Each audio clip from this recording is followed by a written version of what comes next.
Mag-harvest muna tayo ng kalamansi. Ayan o. Pag may itinanim, may aanihin talaga. Ang daming bunga niya, no? Kahit sa loob.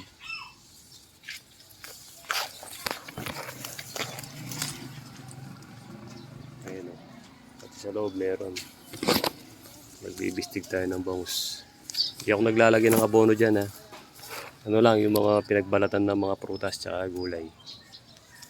Balat na saging yan. Repolyo.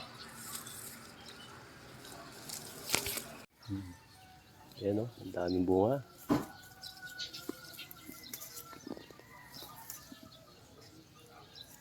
Magtanim tayo kahit sa harapan ng bahay lang. Para hindi na tayo bumibili. Ang mahal ng kalamansi, ha.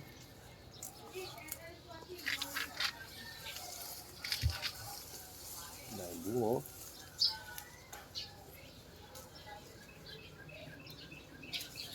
Wait lang suotin.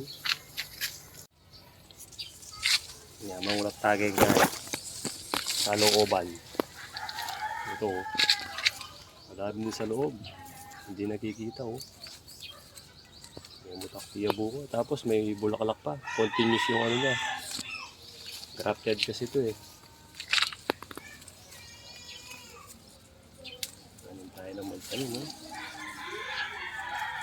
Para hindi na tayo bumibili. Ang daming bunga, tsaka mga followers, no?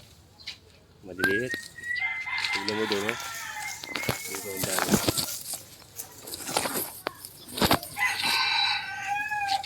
Ayan, kahit hindi kayo maglagay ng abono, pag-grafted.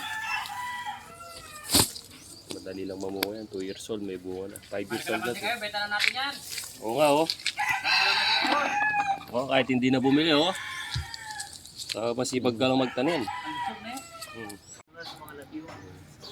Ito guys, so continuous yung ano niya, production. Hindi ko pa nauubos yung mga bunga.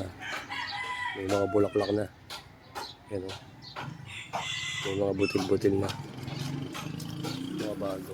Yan po.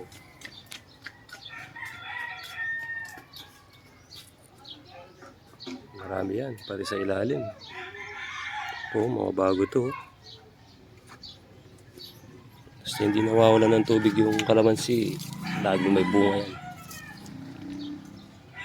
Hello. Ayun, daming nasa loob, oh. Oh, mga bago to, oh. Maliliit pa.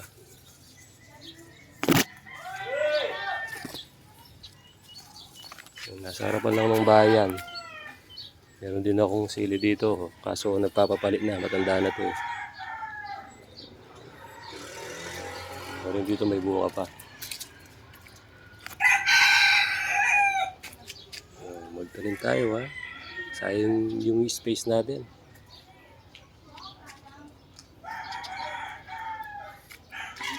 Kung pag wala tayong ginagawa, yan yung ginagawa natin, magtanim-tanim.